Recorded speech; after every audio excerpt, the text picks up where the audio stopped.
Live. Due to some violent content, parental discretion is advised.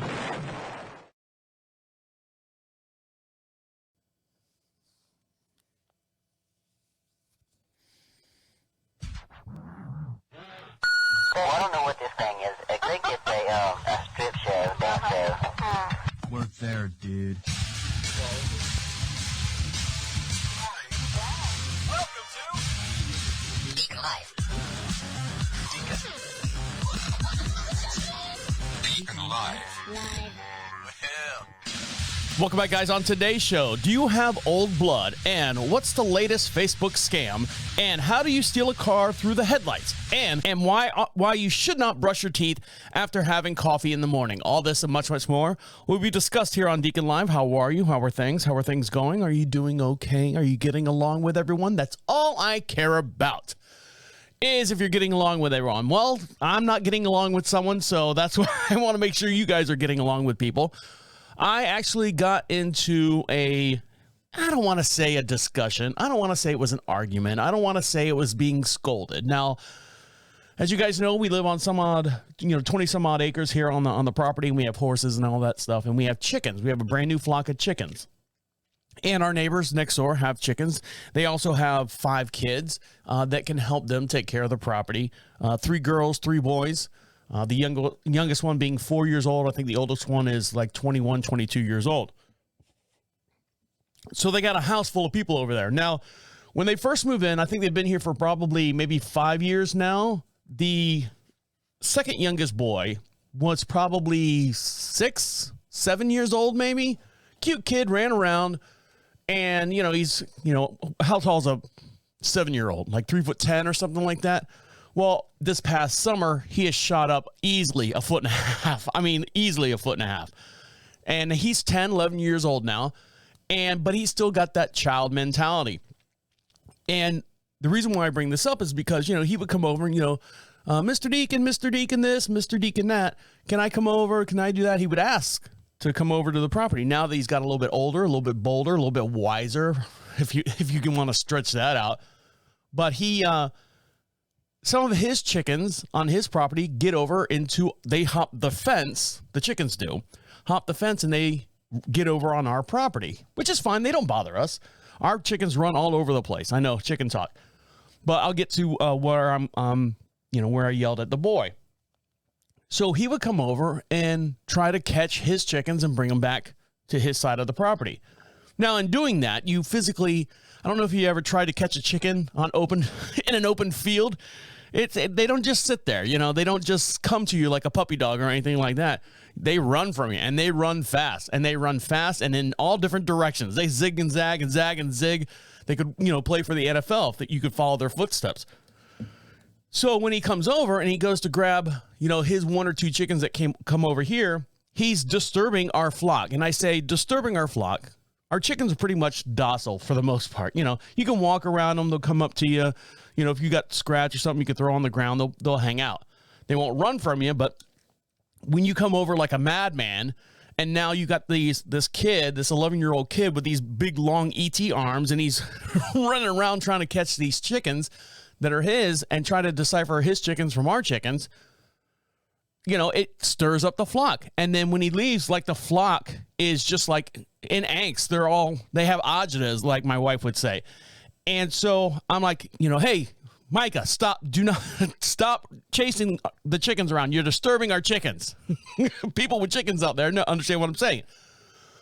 So the other day he comes over and he does the same exact thing. It's 1 o'clock in the afternoon, and he's running around, and I yelled at him, fucking stop. And I don't want to cuss at him because he's a kid. So I'm like, stop right now. What are you trying to do? I'm trying to get her chickens, Mr. Deacon. All right, let's do this. When they go up in the coop at night, because all our chickens are trained when the lights go down or when the sun goes down on my side of town. I think I got a song there somewhere. The chickens march right up into the coop and they get on their little perches and they go to bed. And these chickens are no different. His chickens are no different than ours. They'll do the same thing. So they go up in our chicken house. I said, now look, it's dark. It's not dark. It's like, 7 o'clock or something like that. And I said, look, you open this door, you can jump inside the chicken house because we keep it about 2 feet off the ground. And you can walk around in the chicken house. I said, go over there, grab your chicken, grab whatever chickens that are yours, and come out. See how much easier, how much calmer this is? Now, I said, you can't do this unless myself or Mrs. Deacon is out here. I don't want to catch you, rummaging around in our chicken coop because my dad, he'll come out and blast you. He don't know who you are. He's like, okay, I'm sorry. I said, are we clear? All right. No more chasing our chickens around in a circle and disturbing the new flock that we have. We haven't migrated the 2 flocks together. We have a flock over here and a flock over here. And the one flock's fenced in because they're still babies. I said, so now everyone's calm, right? Everyone's calm. I said, do not come over here again unless I'm out front or I'm outside. Okay, I'm sorry. So he goes home and I'm like, and I've had a couple beers and I'm like, oh God, I hope I didn't come off like an asshole.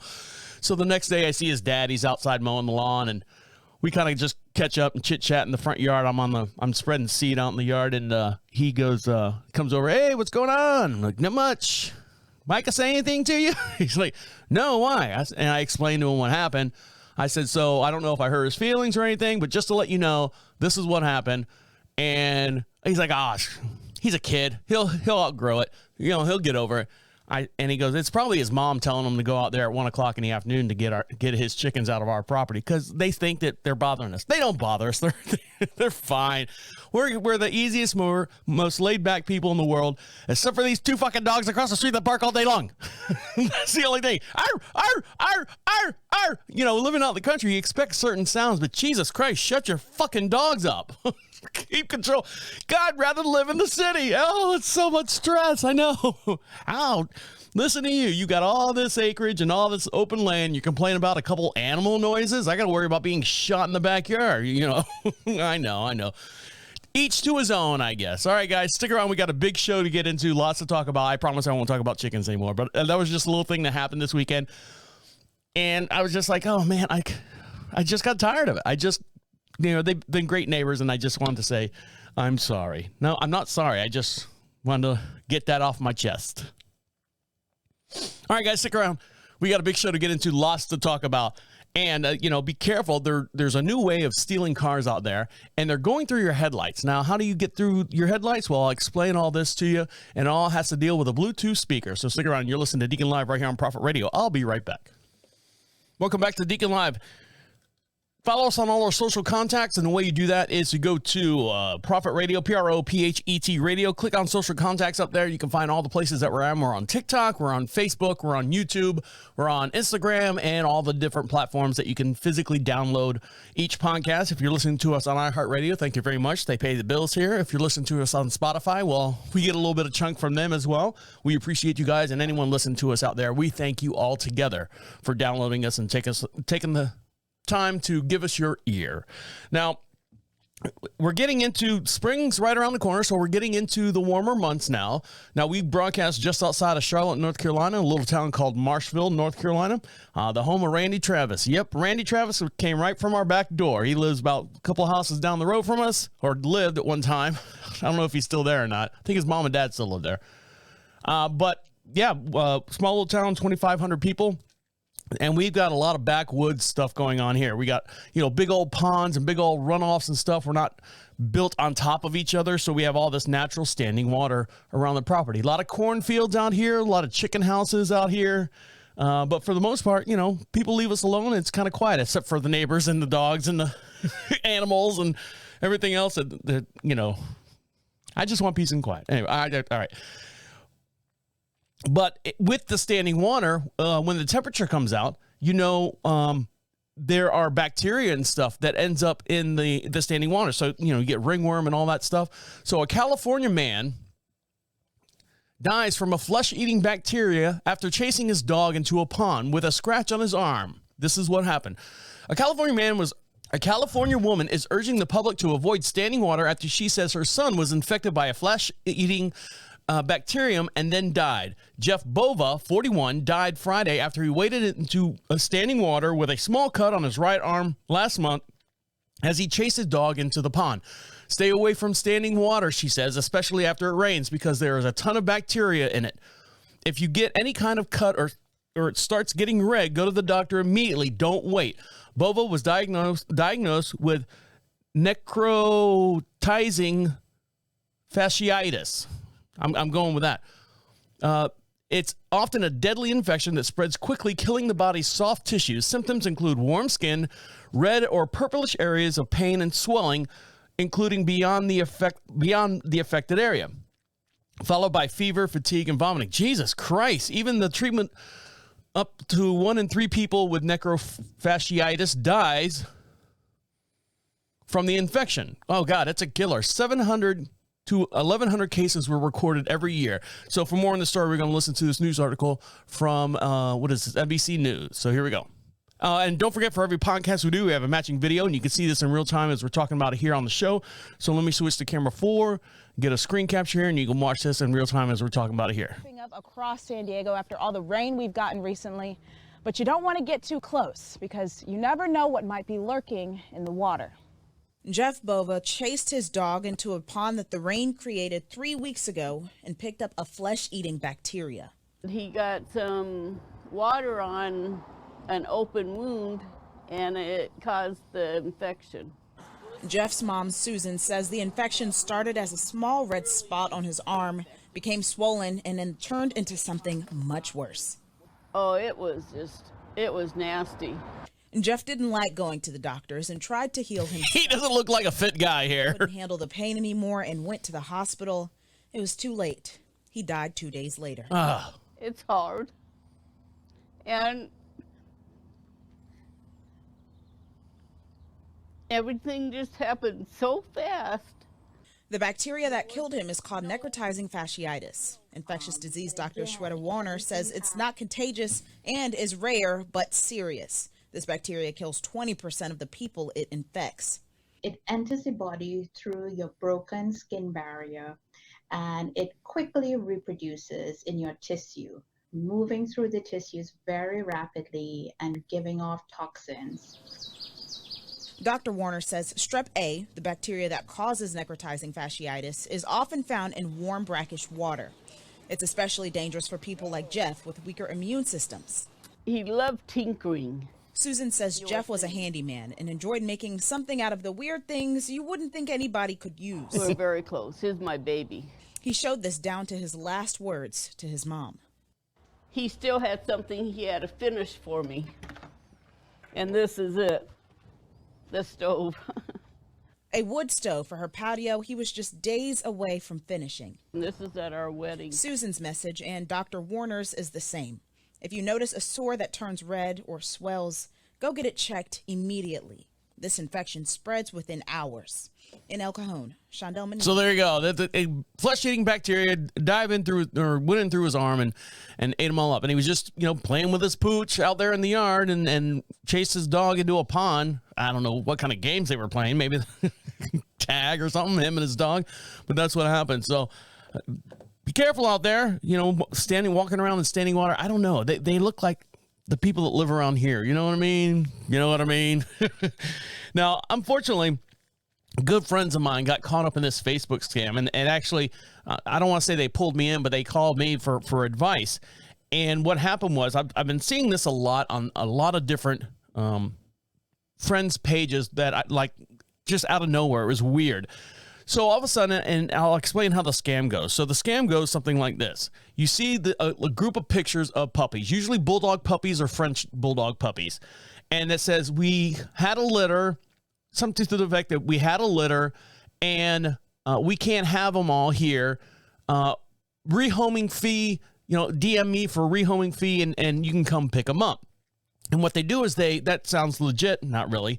But what they're doing is they're going after or stealing someone else's profile that's already your friend. So, for example, I'm just going to call, Shelly Smith. Shelly Smith's Facebook page gets hacked, and then these pictures start posting up. Now, you're already friends with Shelly Smith on your Facebook, so you're like going, well, what's going on with Shelly Smith? Why is she selling these puppy dogs? Oh, that's great. I didn't know she had these puppy dogs. And then all of a sudden, Shelly Smith starts posting, hey, I'm selling all my furniture and stuff. I'm kind of downsizing. And then, just a list of 45 pictures of all this different furniture and, actual pictures. And you're looking at it and like, well, yeah, I think she had that, or that's kind of weird that she had that, and just weird random pictures, but it's all from like an apartment or something like that. So good friends of mine, I'll let their names be less mentioned. They reached out to Shelly Smith, and Shelly Smith, instant message, not really talking on the phone or anything. Instant message say, yeah, $200 deposit, cash at me, and you can come pick up one of the dogs this afternoon. So I guess my friend did the whole Cash App thing, mistake number one. And then, they're texting back and forth. And then in the process, the husband calls me up and says, hey, Deacon, how do you know Shelly Smith? And I go, well, I knew her from school and blah, blah, blah. And she's always been a good person. And he goes, yeah, did you see she was selling dogs and furniture? And I go, yeah, I thought that was kind of weird. And he goes, well, we're getting ready to head over there right now to pick up this dog. We just want to know what kind of person we're going to be dealing with.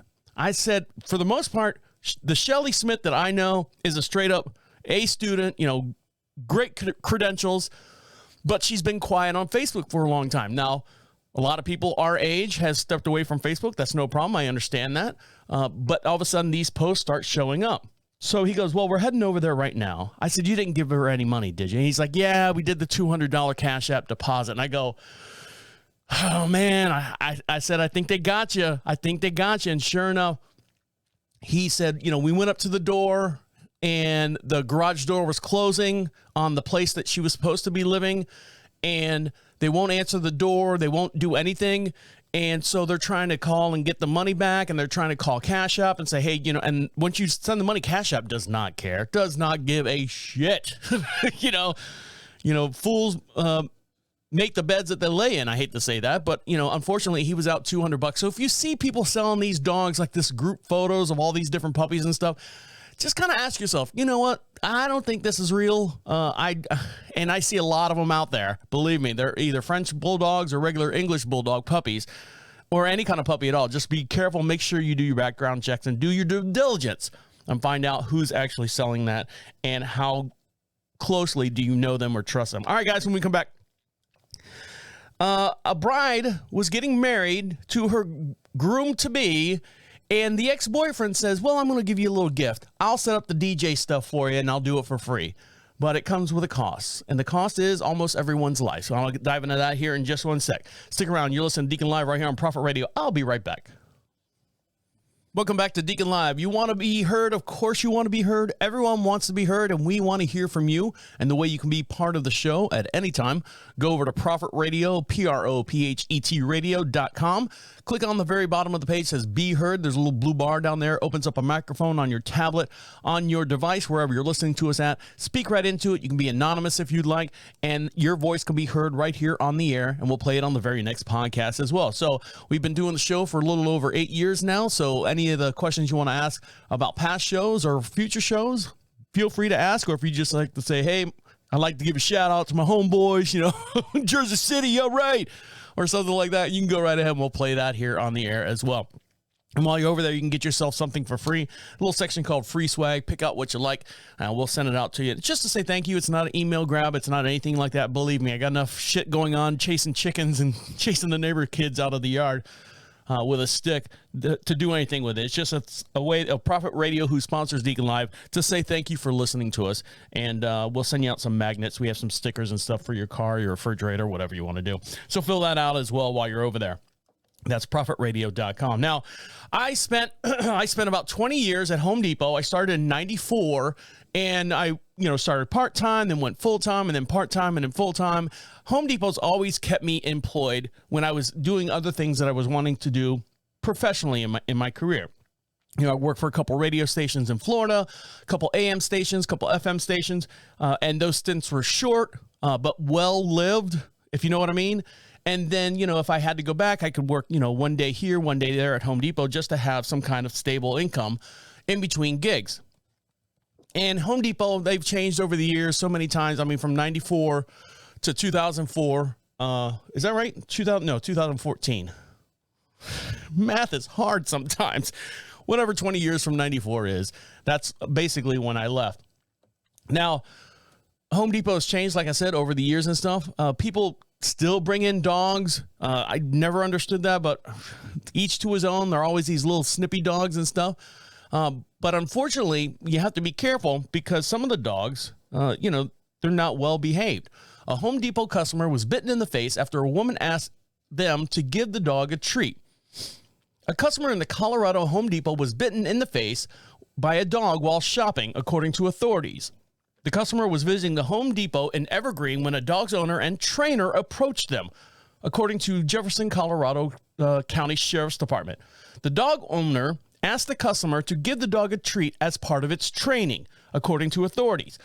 When the customer did, the dog bit the customer's face. Ow! Ah! Is that part of the training? The dog owner and trainer left the building while the store employees were tending to the victim. Both women were recorded on the store's surveillance system and has been posted the images on social media on the Jefferson County Sheriff's Office page. The dog owners were located that night. The customer suffered serious injuries and will need facial surgery, Jesus, because of the attack. The owner will be held accountable for restitution, or in the event of enforcement by action, they will put the dog... No, they're not going to put the dog down, sorry. For dog bites, the dog is quarantined at their home for 10 days to ensure the dog is not exhibiting any bad behaviors such as rabies. So there you go. Be careful of those people that bring dogs in the store. Sometimes it's one of those, I can't go anywhere without Fifi. Give me a break. Leave Fifi in the car. You're better off. She's not biting anyone. Now, we've all seen gender reveals. We've seen, the good, the bad. We've actually seen people die in gender reveals. We've seen them go horribly wrong. And if you want to see this video here of these 3 kids that are learning that they're getting another sibling. It's 2 boys, probably, a year old, maybe 2 years old, and the girl's probably maybe 2.5. So every 9 months, this mom, Angela Holm, Holm, is pumping out a kid. So I guess she's pumping out another kid here. And what she's done is she's give these kids a cupcake to eat to do a gender reveal. So let me switch cameras so we can all see it. We can all be friends. So here they are sitting on the couch, and 2 boys and the girl. The girl's name's Vienna. I guess that's where they had her. Some people name the kids after where they where they concepted them. Is it concepted? Conceived them. Sorry. Or the concept of having a kid was conceived. Let's do it that way. So here they are. They're going to eat their cupcakes, and they're all sitting on the couch. So, cute kids. Is everyone ready? Everyone ready? Okay. Yeah. Take a bite. Take a bite, everyone. Biting into it. So the girl takes a bite. Shows her face right into it. I can't. Oh, okay. I can't. Blue. Oh, Blue. Blue. That's the girl. What does that mean? It's a boy. I wanted to be a girl. Yeah, no, it's okay. I wanted to be pink. Like this. So there she goes. She's pissed. She's going to get another boy in the house. She's all right. I got enough problems with these 2 dingleberries over here. I'm going to have another boy in the house. Oh, well, at least she'll have another brother that will protect her, or she can protect as well. Now, over in India, the police couldn't protect this bride and groom from their ex-lover. Or a man has been arrested for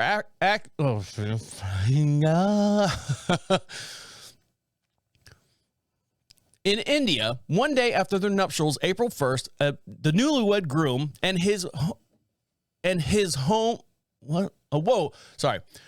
One day after their nuptials on April 1st, a newlywed groom was at his home with his family in Chhattisgarh, Karabidha district in India, according to the Indian Express. Oh, God, that's a horrible name. The groom, identified as 25-year-old Hermindra Mawari, and his brother, 30-year-old Kajamarkar, nailed it, unwrapped a music system gifted by Hermindra and his wife at their wedding party, or for their wedding. Oh, God. Fucking read, Travis. A groom, it's the fucking names. The groom, identified as 25-year-old Hermindra, and his brother, Raj Kumar, unwrapped a music system gifted to Hermindra and his wife at their wedding. After setting it up and turning it on, the device exploded. Both Hermindra and Kajamakar were killed by the blast. The police said that was so violent it blew the roof off of the house and damaged the 3 walls. Jesus. 5 other family members, including an 18-month-old child, was injured in the explosion as well. Hermindra's new bride, identified only as a 29-year-old woman, was at her parents' home at the time of the incident. After questioning Hermindra's wife and the other family members, the police narrowed down to an ex-lover of the bride as a prime suspect. Sarju Markham, these fucking names, man, 33, who worked as an auto mechanic, was located and detained at his job on April 3rd. Investigators found that Markham, who already was married with children, was very upset after the bride rejected his desire for her to come to be his second wife. Oh, God. You want to share me? He became vengeful after she decided to marry Hermindra by way of an arranged marriage. The day before the nuptials, Markar called the bride-to-be and tried to convince her not to go through with it. Markar then called Hermindra and threatened him. These altercations, Hermindra had to talk with his fiancé, and the issue was settled. Following the phone calls, investigators say that Markar hatched his revenge plan. Police say Markar had some experience in electrical repair work and had some knowledge of explosives after working at a stone crushing unit, which led him to create the wedding gift bomb. Before quitting his job at the stone crushing place around 2015, Markar stole about 250 grams of ammonium nitrate, which police suspected he used to create the explosive device that killed Hermindra and his brother. In addition to the ammonium nitrate, Markar utilizes a 1.5 kilograms of gunpowder that they've taken off from firecrackers, I don't know if I should be reading this, gasoline, and several other materials to rig the music system. So he said, if I can't have you, no one will. Here's a musical system. They plugged it in, and I guess as soon as they inserted the plug, that ignited the spark, which blew the whole entire place up, blew the whole roof off. Come on. Do not, I hate to say it, stereotypical. This happened in India. And, we've got a lot of those people over there that like to wink, wink, blow things up. So no way. I wouldn't, if I had a wedding, don't wrap any gifts. Don't do anything. Just send them here. You plug it in. You open it up. That's what they make me do at the airport when I have my laptop. Open the laptop, fire it up. All right, I'll fire it up. It works. All right, we're good to go. So there you go. All right, guys, when we come back, have you ever heard of seed ears or ear seeds? Have you ever heard of ear seeds? I guess it's a new way to help lower back pain. I don't know. We're going to find out. So stick around. We're going to find out together. So stick around. You'll listen to Deacon Live right here on Prophet Radio. I'll be right back. Welcome back to Deacon Live. Make sure you follow us on all of your social networks. And the way you do that is go over to Prophet Radio, PROPHET Radio. Click on social contacts. You can see all the links that links us to you and you to us as well. And don't forget, for every podcast we do, we have a matching video. You can see me here waving in the studio. And you can see all the visuals and stuff that we have going on my computer screen, on my big monitor here. And you can follow along with us as I read the articles. If there's any videos or anything that you need to look at, you can see that over at the YouTube video or the YouTube channel as well. Make sure you subscribe and like and all that stuff over there. I don't push the YouTube channel too much, so it'd be nice just get a little click. Don't ring the bell. You don't need to hear all that stuff. Just a little subscription, that'd be nice. And as you can see, my hair, I still haven't gotten a haircut, so I'm hiding everything underneath the hat. Well, today I've got a Universal Studios because I was born and raised in Orlando, Florida. Universal Studios was it a golf hat? What, a visor? I guess they call it a visor. So that's what I'm wearing today. So there you go. That's why I've got this on. And my wife actually had to buy new clippers for me. Normally you get the Wall, W-H-A-L. No, I'm sorry, W-A-H-L. W-A-H-L clippers. And, you can buy new blades for them, but no one around here, I guess, sells the new blades. I'm telling you, population 2,500 people. I probably have the only hair clippers in the area. So anyways, that's what I'm looking like right here. And so we're all getting older. We're all getting older. We're all getting slower. I host another show. Oh, no, I don't. No, I don't. Never mind. That's a secret show. I host another show. It's a secret show. It's a hidden show. I'm cut that out. Cut. But we're all getting older and we're all trying to find that fountain of youth for everyone, to live longer. Do you want to live longer? Why do you want to live longer? You're just pushing off the inevitable, right? Oh, I've got so much more stuff to do. Well, we all do, You want to live longer, you're still not going to get. I told myself this is the year that I get in shape. We're already 2 weeks into April. I still haven't done anything. I still haven't gotten back on the bike yet. Now, granted, the weather here hasn't been the ideal situation, and I've been dealing with back issues and just doing normal work here on the property kind of bothers me. But right now, what they're saying is there is one serious downside to extending life. There's one serious downside to extending lifespans, according to experts. Saul Altman, the chief executive of OpenAI, recently invested $180 million in Retro Biosciences, a company seeking to extend human lifespan by 10 years.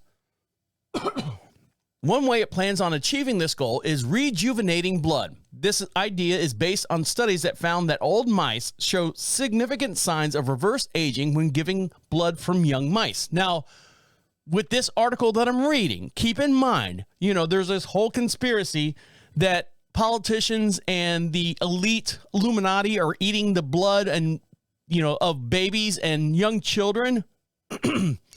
When you read this article, you're like going, well, maybe they got something going on there. Not that it's happening. I don't know. I mean, I'm going to get a knock on the door tomorrow and I'll be gone with a black bag over my head. Altman isn't the only Silicon Valley entrepreneur supporting life extension efforts. PayPal co-founder Peter Thiel, Amazon founder Jeff Bezos, and Google co-founder Larry Page have poured millions into the projects that could profoundly affect how we live our lives. First question is raised: is it scientific? Could these technologies actually work? On the front, the jury is still out, but on the grounds of both optimism and skepticism, you know what I'm saying? The second question is just as important. Even if the lifespan extends a feasible amount, would this be ethical? We explain why some common ethical arguments against lifespan extension aren't as solid as they might seem. To put forth another effort is somewhat overlooked, explaining why trying to live forever might not be worth it. One fact that goes around is, if you live forever, would you ever fall in love? If you live forever, would you bother doing anything? There's some kind of achievement that you have to make in your life, that you need to get done by. There's basically a deadline, pardon the pun, but there's a deadline. You want to achieve all this stuff in your life and leave. But if you live forever, I don't know. So is it worth it if you still die anyways? One might argue that the lifespan extension merely pushes back the inevitable, like I said.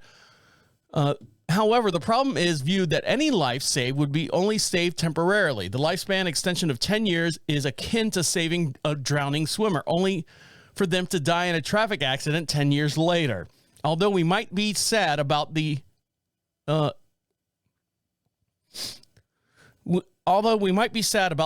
eventual death, we might still be glad that we saved them. Same is true with conventional medicine. If a doctor cures pneumonia, I would eventually die of something else, but that doesn't mean that the doctor or I will regret me being saved. So there's an ethical question there. I mean, what do you think? I'd like to hear from you. Do you think, adding 10 years to your life, granted, you got the perfect epitome of health, and you're supposed to die at 85. Do you want to last till 95? Yeah, as long as I'm not crapping my pants and I'm capable of moving around. Some people, that live to be 102, they're literally just sitting there going, kill me, somebody kill me. Oh, I thought this was the day. We see that all the time. But I don't know. Is it ethical? I think extending your life past what you normally should, just let it go, man. Because, what about the kids that, that die at 6 and 7 years old? We can't save them. We can't add another 10 years to their life because there's some kind of deformity or some kind of disease that they're battling with. I mean, 10 years on what life? I guess that's what it would be. You're adding 10 years to whose life? Well, I'd like to hear from you guys on that one. So the way you do that is to go over to Prophet Radio, PROPHET radio.com. At the bottom of the page says Be Heard. Click on that, and we'd like to hear from you as far as what's your opinion about extending a life out for another 10 years. Now, I was telling you, we're all getting older, and I got back pains galore. And, my trials and tribulations, as far as I bought my wife bought me one of those electrode things that kind of zaps your back. It only lasts for like 15 minutes, zap, zap, zap, zap, zap, zap. And it works for the most part, it does. But I got a degenerative disc. There's no fixing it with surgery. It's either mild to moderate physical activity, followed by an amount of relaxing and anti-inflammatories. That's the only way I can deal with it. There's no surgery that's going to happen right now. They don't recommend surgery. It's not that bad, but it's bad enough to put me on my ass for a little bit. Now, social media in this article says that they made me try something called ear seeds for my lower back pain. Studies of 2,000-year-old treatment suggest that ear seeding may reduce pain and intensity. A study of 2,000-year-old treatment suggests that ear seeding may reduce pain's intensity and improve daily function. Lower the use of pain medicines like opioids. Ears are impressive. They allow us to hear, keep our balance, and regulate air pressure and changes on a plane. They contain the smallest bones of the body and are self-cleaning. Ears also have more than 200 pressure points each. In traditional medicine, pressure points are the areas of the body connected to other parts of the body via organs and nerves and blood vessels, which is called the microsystem. The entire body is thought to have over 2,000 of them. If stimulated properly, for example, acupuncture needle, which I've had done before, or direct pressure on these acupuncture or these acupoints may relieve pain and discomfort from just about any ailment that you can think of. According to Chinese medicine, practitioners and a growing number of doctors who practice Western medicine.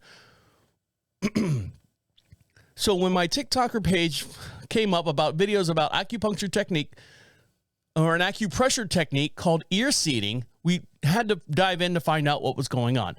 So what they're saying is ear seeding is more than a 2,000-year-old's practice of sticking seeds from the Vicarsa.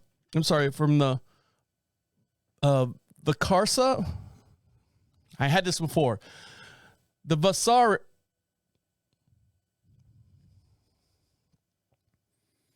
Visaria plant into specific points inside the body and outside the ears.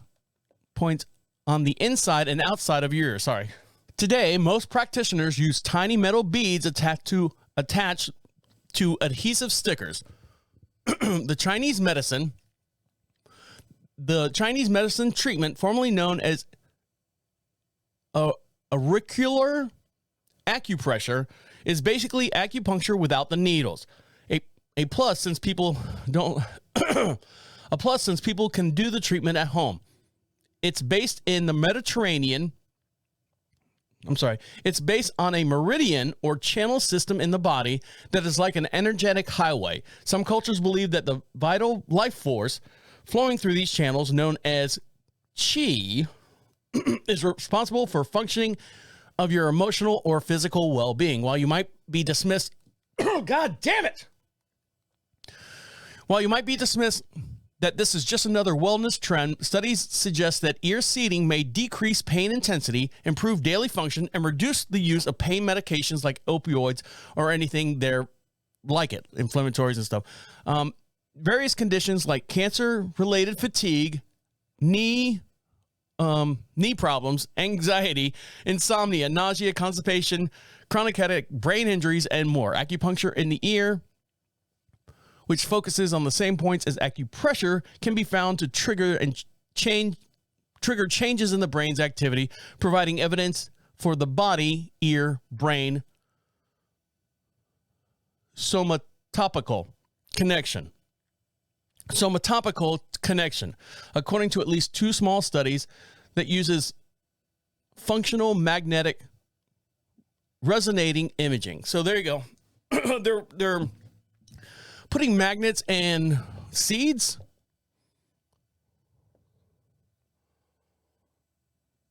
And they're putting stickers in their ears to help with the thing. I'm gonna have to read a little bit more on that, but it looks interesting. Hey man, anything that'll help me relieve some back pain and back pressure and all that stuff, because I was out working in the yard the other day and I was doing fine. I was watching myself. My wife's like, don't push it, don't push it, don't push it. And you know, I'm ripping up plants with the tractor and moving things around, and I stepped because I thought the ground was level at one certain place where I was digging. And I stepped too far. Like, you ever look for that top step, or you think there's one more step at the bottom of the staircase and you just go, and my knee bone went into my hip bone through into my backbone, and my whole body just like jarred. I was like, oh, that's it. I'm done. See you later. I'm going in the house, babe. Grab a cold one on the way up. All right, there you go. All right, guys, stick around when we come back. A couple more segments and we'll let you get back to enjoying the rest of your day. You're listening to Deacon Live right here on Prophet Radio. I'll be right back. Welcome back to Deacon Live. You want something for free? Of course you do. We'll give you something for free, but you got to do me a favor. You got to go on over to Prophet Radio, proud sponsor of Deacon Live. Go over to Prophet Radio. That's PROPHET Radio. Click on .com. Click on the free swag section. Pick out what you want. It's not an email grab. Believe me, I got enough shit going on here with back pains and moving plants and finding my chickens and all the other stuff I got going here on the property. It's a one-man show up here.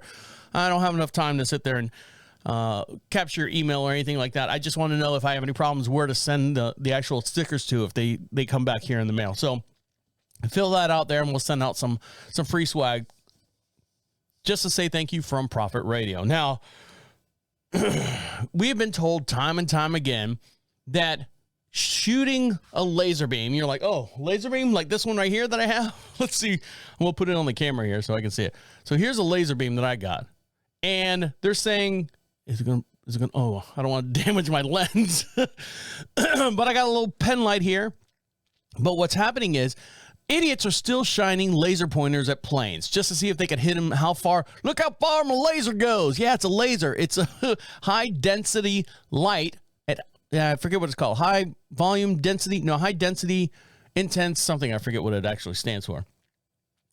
But yeah, so here's a laser and people are doing it. Now there's other lasers that are out there when you're hunting and stuff and you shoot an animal. They have like green lasers and all this so you can find the blood from the deer or whatever you're hunting for or hunting with. But idiots are still shining them at helicopters. So a man in Minnesota is sentenced to 2 years in prison for shining a laser at a Delta airline jet, and they found out where he was. So here's an article from CBS saying why you should not do it, as if we need this. So let me change cameras here so we can all see it. Shining a laser, outside to see how far it actually goes. And you're like, well, what does it do to the plane? Well, it actually bounces around inside the plane or helicopter or whatever you're shining it at, and it actually blinds them. It's no different than shining a laser or flashlight in your eye here. So here we go with this article from CBS Morning. And we'll turn it up. Light beaming right into the cockpit. New numbers from the FAA show incidents of people hitting aircrafts with these blinding lights are on pace for a new record. The number of reported strikes jumped by 41% last year, prompting an FAA alert and a plea for people to stop aiming handheld laser pointers at planes. Pilots tell Chris Van Cleve it can literally be a matter of life and death. We just got hit with a laser. Flying low over Palmetto, Florida, Manatee sheriffs watched leave it to Florida, right? Lit up by a blinding bright green laser aimed at the crew from the ground. All you see is green, so it's very disorientating. Deputy Ben Seahorn was at the controls. It's almost like a disco ball. Once the laser itself hits the cockpit, it bounces everywhere and it's very blinding. Oh, there it is. Okay. right from the river. Laser strikes on aircraft are soaring, up 41% last year to more than 9,700.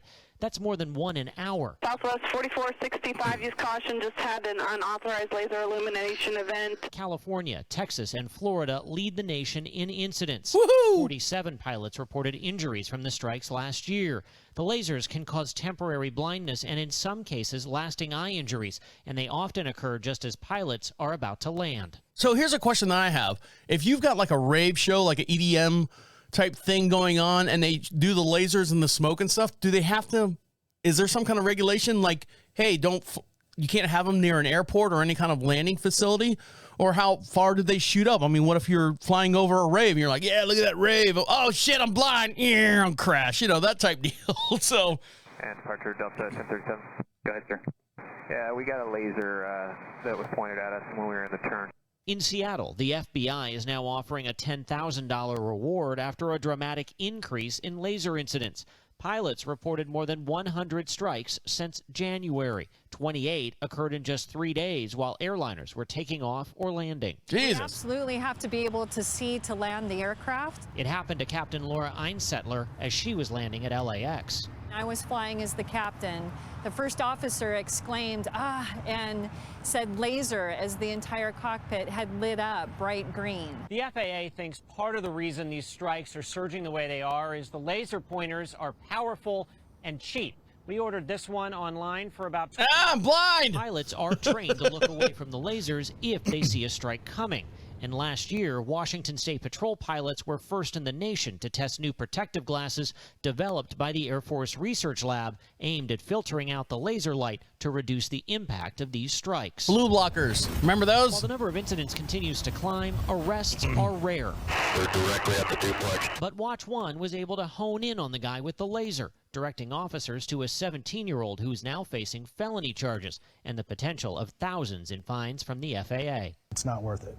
You're going to have a bad day if you get caught. A warning from police that a beam of light could have you headed to jail in a flash. CBS Mornings, I'm in a flash. Get it, what he did there? Jesus Christ. But still, I mean, how dumb are we as humans? You know, hey, you got a plane up there with 160 some odd passengers and flight and crew and everything. You want to take the risk of that plane going down because the guy can't see or the lady can't see, as in the case of the female Laura, the captain of the one plane there? Jesus.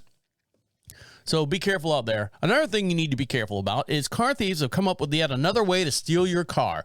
This one is rather creative. So we'll refer to this as headlight hacking. But the Dr. Ken Tyndall of Canis Automotive Lab describes this extensive and technology blog post is a bit more complicated than that. The method of this being stolen, of your car being stolen, is the car's headlight module. But the only reason thieves have chosen this point of entry is because it offers the easiest way to hook up to the vehicle's CAN system, or CAN bus system.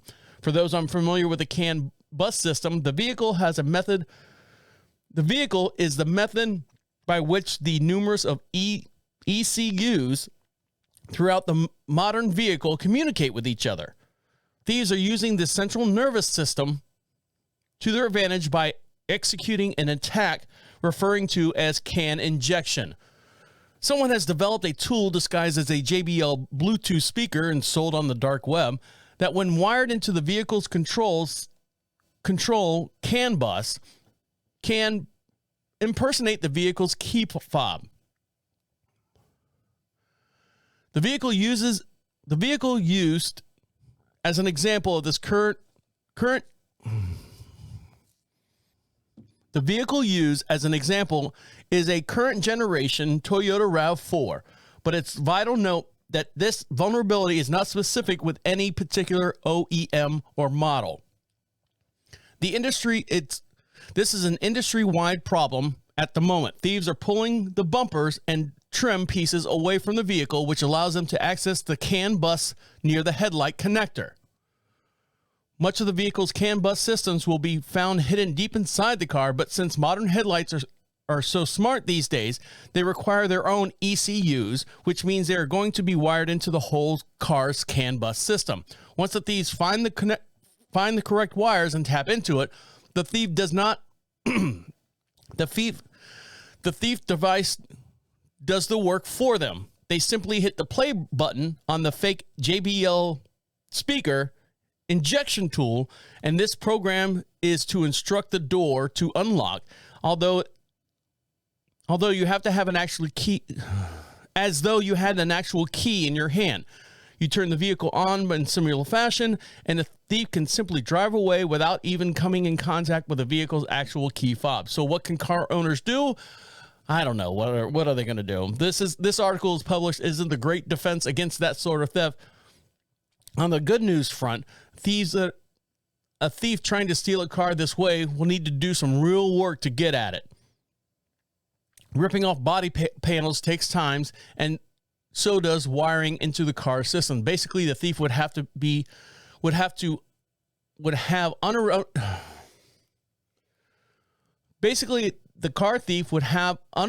uninterrupted access to your vehicle in a private area to make it work. Additionally,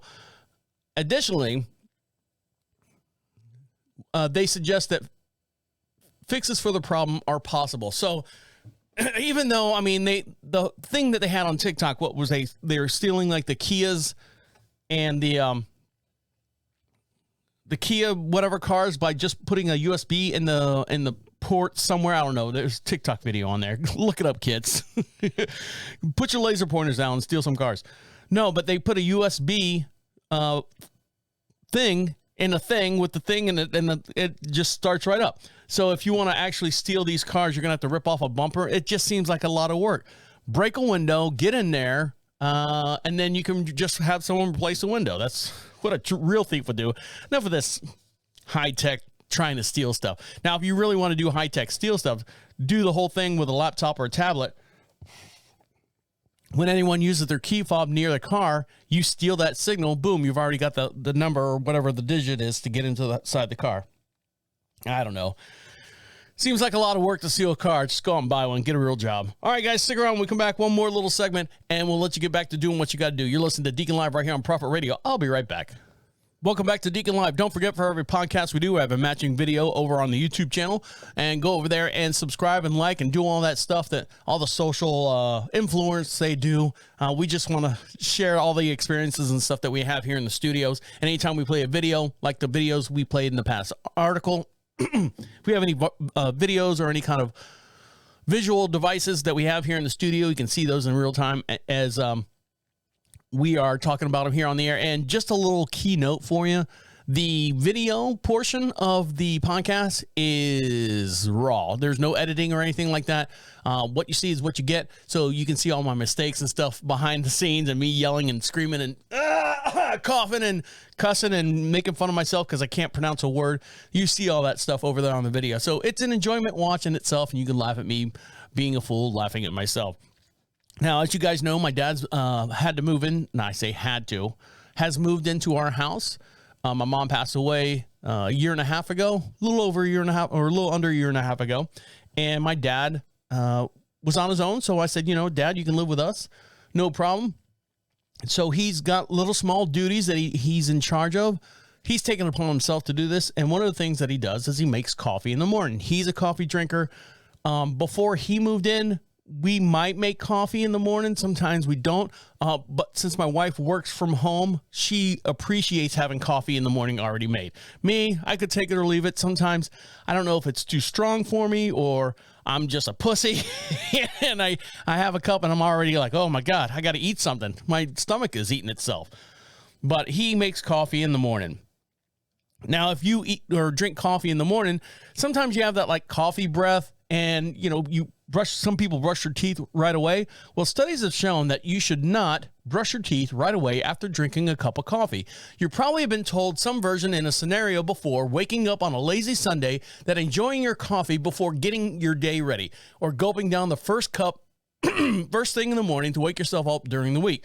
These kind of mornings, I usually wait, this is an article right here, until I've finished my coffee before I brush my teeth, for the obvious reason: to avoid coffee breath. However, it isn't a great idea. Vera Tang, DDS, a clinical assistant professor at NYU College of Dentistry, tells Self Magazine the reason is because Don't do this because the reason is coffee is an acidic and can take a half hour or so for your saliva proteins to break down the acid in your mouth. If you brush your teeth right away after having coffee, you're pushing the acid into the pores of your teeth. Yes, that's in fact, your teeth do have pores. So be careful out there. That's why sometimes you get that brown stain on your teeth and people just don't brush their teeth at all. Some slightly better news for people who add a lot of milk to their tea or to their coffee. It reduces the acidity levels, so that helps as well. Even so, she recommends swishing some water around in your mouth after getting up in the morning for getting your morning caffeine jolt, which helps rinse away the acid, and by waiting a full 30 minutes before brushing. Even for those who drink more than milk and more milk than coffee. I guess. You don't need to worry about this if you prefer to brush your teeth or eat or drink before anything in the morning. God damn it. While we're on the subject, you shouldn't necessarily worry about how long it takes for you to finish your morning coffee, regardless of what you may have seen recently on social media. Julie Cho, DMD dentist at New York City, tells Self Magazine as well. Despite claims of prolonged acidic exposure from coffee can be harmful, chances of this, if you're drinking coffee like you normally would, you're probably fine. Even though you're sipping your coffee for hours, you're intermittently swallowing, closing your lips around your teeth, meaning that the natural saliva and the constant cleansing of your teeth. You would need to swish coffee continuously for a long period of time for the acid to be detrimental. While the coffee itself may not have significant damage and usually nurse the thermos for, and you normally, I thought it was a fancy word, it's just thermos. And usually nurse a thermos for hours as long as you're not brushing immediately after drinking.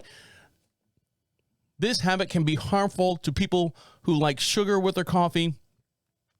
When sipping all day long, the sugar content is a bigger issue than the acidity. Sugar can lead to tooth decay and cavities. We know all this stuff. It's best to consume it all at once, within 5 or 10 minutes rather than throughout the course of the day, since consuming sugary slowly, consistently can bring significant damage to your teeth than one quick exposure. The bottom line is, making a few tweaks to your schedule by finishing any sugary drinks fast and waiting to brush your teeth after drinking coffee can go a long way to protect your smile. All right, well, so there you go. So, yeah, sometimes, I don't brush. Hold on. Let me rephrase all these statements. Let me gather my thoughts before I say these statements. So I'll have coffee in the morning. I'll have a big 20-ounce cup, make it here in the house, and I'll sit on the front porch and, scroll through the social feeds and stuff and do just some research for the podcast and everything. And then I'll go inside and then I'll have breakfast. And then after breakfast, I'll start my water intake routine.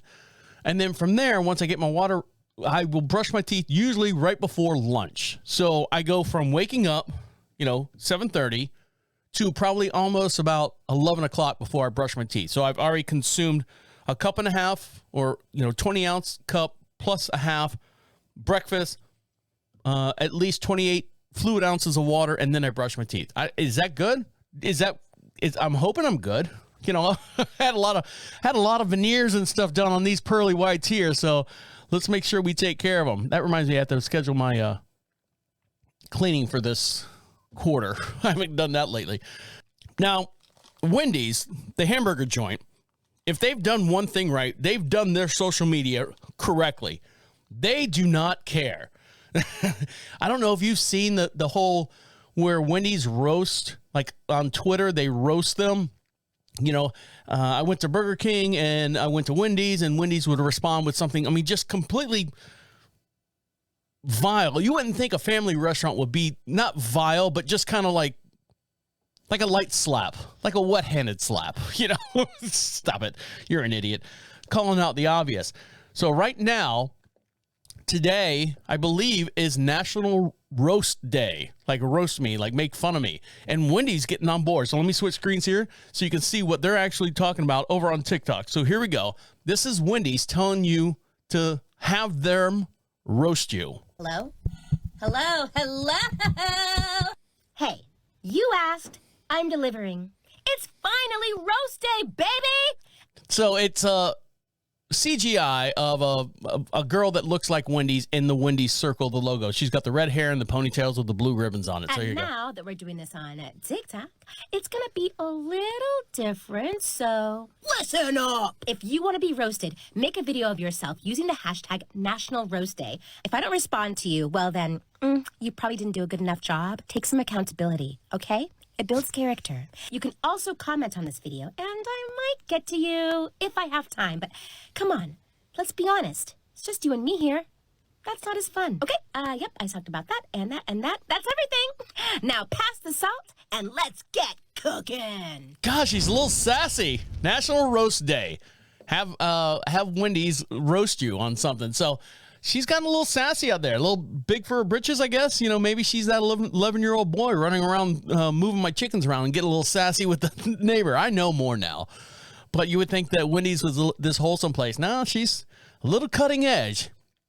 So there you go. You can have Wendy's restaurant roast you on TikTok. So make sure you do that as well. All right, guys, on that note, we're going to let you get back to enjoying the rest of your day. Don't forget to follow us on YouTube and all our social networks. And the way you do that is go to Prophet Radio. Proud sponsors of Deacon Live. That's Prophet Radio, PROPHET radio.com. Make sure you click over there and you can see all the different other podcasts that I'm involved in. There's like 4 different podcasts that I'm involved in with a whole bunch of other different people. And I want you guys to enjoy those as well. And the way you find that is go to prophetradio.com. All right, guys, on that note, we'll let you get back to enjoying the rest of your day. My name is the Deacon saying good night and good night. Wait, come back. This is the end. The absolute end. Écoute-moi.